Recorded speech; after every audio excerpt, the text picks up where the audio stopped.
দ্রুত সংস্কার করে অল্প সময়ের মধ্যে অন্তর্বর্তীকালীন সরকারের কাছে নির্বাচনের দাবি জানিয়েছেন বিএনপির কেন্দ্রীয় গবেষণা বিষয়ক সম্পাদক কৃষিবিদ শামীমুর রহমান।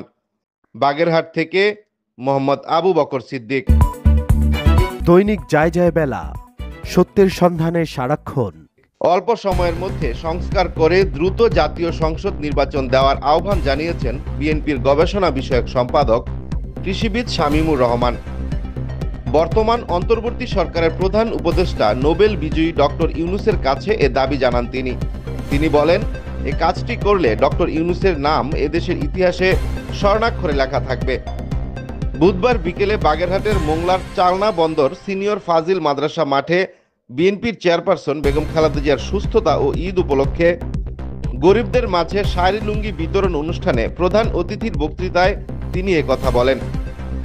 এ সময় তিনি ৫ শতাধিক দরিদ্র মানুষের হাতে শাড়ি লুঙ্গি তুলে দেন।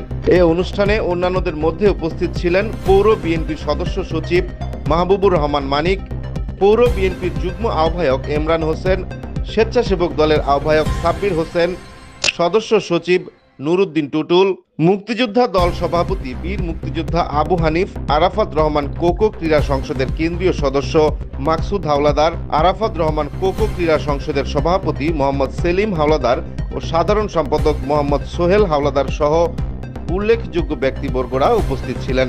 এতক্ষণ দৈনিক যায় যায় বেলার সাথে থাকার জন্য আপনাকে ধন্যবাদ। লাইক, কমেন্ট ও শেয়ার করে আমাদের পাশেই থাকুন।